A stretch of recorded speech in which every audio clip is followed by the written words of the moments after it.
Okay, today's devotion is from Matthew chapter 18, verses 10 through 14. Now, Jesus is still talking to his disciples here. Let me read verse 10. See that you do not despise one of these little ones, for I tell you that in heaven their angels always see the face of my Father who is in heaven. Now, the address to the disciples is also an address to us. Do not show contempt towards children. The Greek word translated as angels here is actually a transliteration of the Greek word angelos.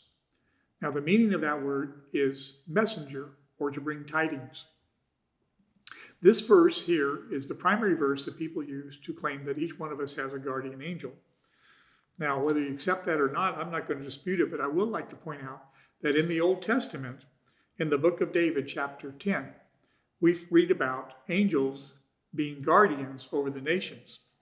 And in the New Testament, in Acts chapter 12, we read of an angel performing the work of a guardian towards Peter and freeing him from prison.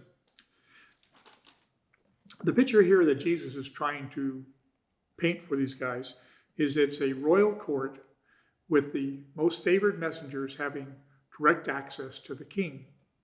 We might also think about the picture of Jacob's dream in Genesis chapter 28, where he dreamed of a ladder with angels ascending and descending between earth and heaven.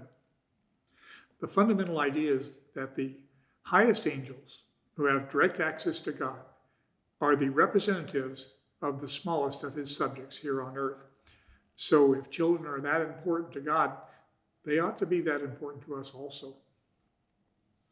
Now, let's read verses 12 through 14. What do you think?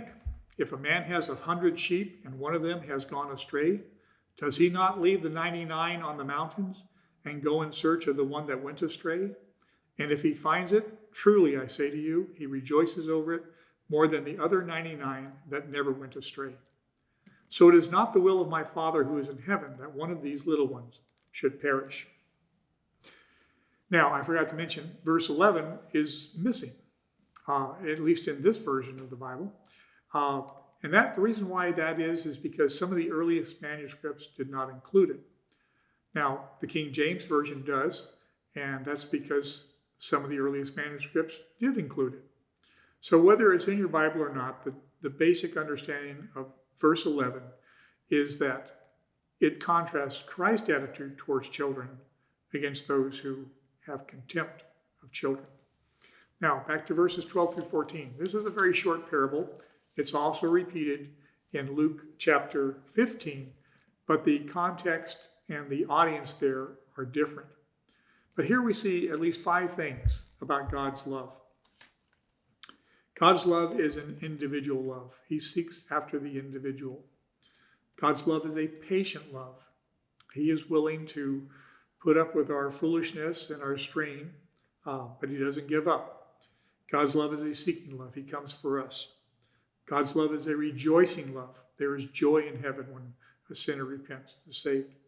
And finally, God's love is a protecting love. So a question kind of comes to mind. Why does a shepherd care about the lost sheep? Well, because it's not a dead possession. It's a life that may be lost. And also because he is kind and compassionate. Now, Jesus affirms that it is God's will that none should perish. And we see his apostles teaching this also. Paul says it in 1 Timothy chapter 2, verse 4, and Peter says it in 2 Peter chapter 3, verse 9. I hope these words are encouraging to you, and then we know that our God is so compassionate that he comes after us. Thanks for watching.